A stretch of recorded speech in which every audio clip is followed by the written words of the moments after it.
बिस्मिल्लाहिर्रहमानिर्रहीम। हमायूं सरवर बोदला। मेरे दोस्तों, मेरे भाइयों, मेरे अजीज़ों, अस्सलाम वालेकुम।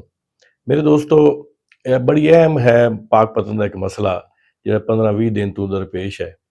वो ये सूरत हाल है भी हज़रत बाबा फरीद गंज शक्कर रहमतुल्लाह अलैह दा जिहड़ा उर्स होंदा है, उन्हां दे 10 ਤੋਂ 12 दिन ਜਿਹੜੇ ਨਾ ਜੀ ਉਹ तमाम गेट ਲਾ ਕੇ ਤੇ शहर ਦੇ ਇਲਾਕੇ ਜਿਹੜੇ ਦਰਬਾਰ ਵੱਲੇ ਜਾ ਰਹੇ ਨੇ ਰੋਡਸ ਉਹ ਬਲਾਕ ਕਰਤੇ ਜਾਂਦੇ ਸਨ ਪਹਿਲੇ ਹੁਣ ਤੀਕਰ।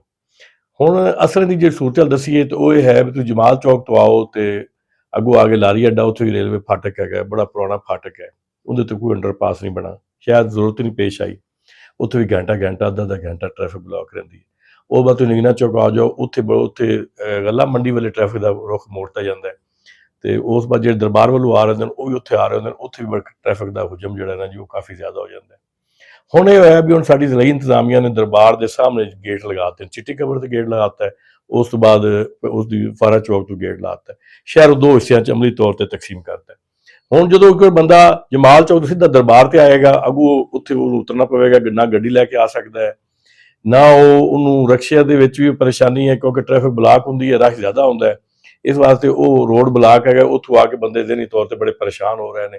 ਔਰ ਉਸ ਤੋਂ ਬਾਅਦ ਜ਼ਾਇਰੀਨ ਤਾਂ ਪਰੇਸ਼ਾਨ ਹੋ ਹੀ ਰਹੇ ਨੇ, ਲੇਕਿਨ ਜਿਹੜੇ ਸਾਡੇ ਉੱਥੇ ਕਾਰੋਬਾਰ ਵਾਲੇ ਲੋਕ ਨੇ ਜਾਂ ਜਿਹੜੇ ਉੱਥੇ ਮਹੱਲਿਆਂ 'ਚ ਰਹਿਣ ਵਾਲੇ ਲੋਕ ਜਿਹੜੇ ਨੇ, ਉਹਦੇ ਘਰ ਨੂੰ ਜਾਣ ਵਾਲੇ, ਬੱਚਿਆਂ ਸਕੂਲ ਛੱਡਣ ਵਾਲੇ, ਉਹ ਤੋਂ ਜ਼ਿਆਦਾ ਪਰੇਸ਼ਾਨ ਹੁੰਦੇ। ਚਲੋ 10 ਦਿਨ ਤਾਂ ਸੌਕੇ ਕੱਢ ਲੈਂਦੇ ਸੈਂ, ਇਹ ਜਿਹੜਾ ਮਹੀਨਾ ਡੇਢ ਮਹੀਨੇ ਦਾ ਪ੍ਰੋਸੀਜਰ ਹੈ ਇਹ ਪਾਕ ਪਤਨ ਦੀ ਆਵਾਮ ਤੇ ਬੜਾ ਭਾਰੀ ਪੈ ਰਿਹਾ ਹੈ।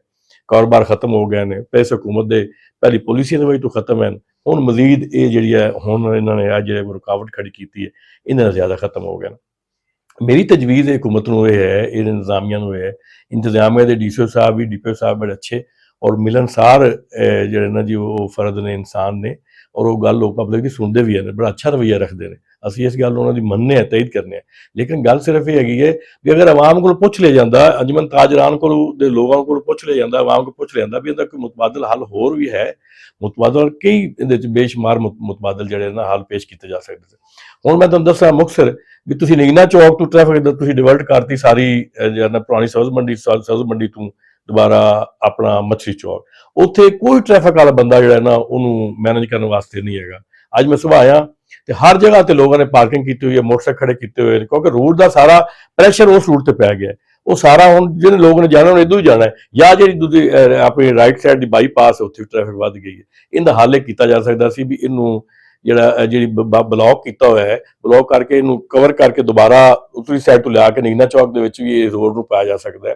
ਜਾਂ ਕੋਈ ਦੱਸੋ ਸਹੀ ਵੀ ਸਾਨੂੰ ਇਹ ਕਿੰਨੀ ਦੇਰ ਤੱਕ ਬੰਦ ਰਹੇਗਾ ਔਰ ਕਿਸ ਰੀਜ਼ਨ ਦੀ ਵਜ੍ਹਾ ਤੋਂ ਇਹ ਬੰਦ ਹੋਇਆ। ਹੋ ਸਕਦਾ ਸਿਕਿਉਰਿਟੀ ਰੀਜ਼ਨ ਹੋਵੇ, ਅਸੀਂ ਮੰਨਦੇ ਹਾਂ, ਲੇਕਿਨ ਅਗਰ ਦਰਬਾਰ ਦਾ ਅਗਰ ਬੰਦਾ ਜ਼ਾਇਰੀਨ ਦਰਬਾਰ ਨੂੰ ਮਹਿਫੂਜ਼ ਕਰਨਾ ਹੈ ਤੇ ਦਰਬਾਰ ਦੇ ਗੇਟ ਲੱਗਿਆ, ਜਿਹੜੇ ਲੋਕ ਜ਼ਾਇਰੀਨ ਦਰਬਾਰ ਵੱਲੇ ਜਾ ਰਹੇ ਨੇ ਉਹਨਾਂ ਵਾਸਤੇ ਕੈਂਪ ਲਾਤੇ ਜਾਵਣ, ਉਹਨੂੰ ਚੈੱਕ ਕੀਤਾ ਜਾਵੇ, ਚੈੱਕ ਕਰਕੇ ਉਹ ਦਰਬਾਰ ਤੋਂ ਅੰਦਰ ਜਾਣ ਦਿੱਤੀ ਜਾਵੇ।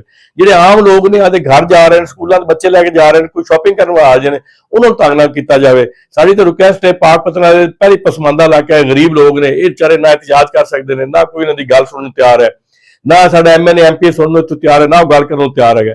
ਅਸੀਂ ਤੁਹਾਡੇ ਅੱਗੇ ਫਰਿਆਦ ਕਰਨੀ ਹੈ ਤੇ ਅਸੀਂ ਫਰਿਆਦ ਕਰ ਰਹੇ ਹਾਂ, ਸਾਡੇ ਹਾਲ ਤੇ ਮਿਹਰਬਾਨੀ ਕੀਤੀ ਜਾਵੇ।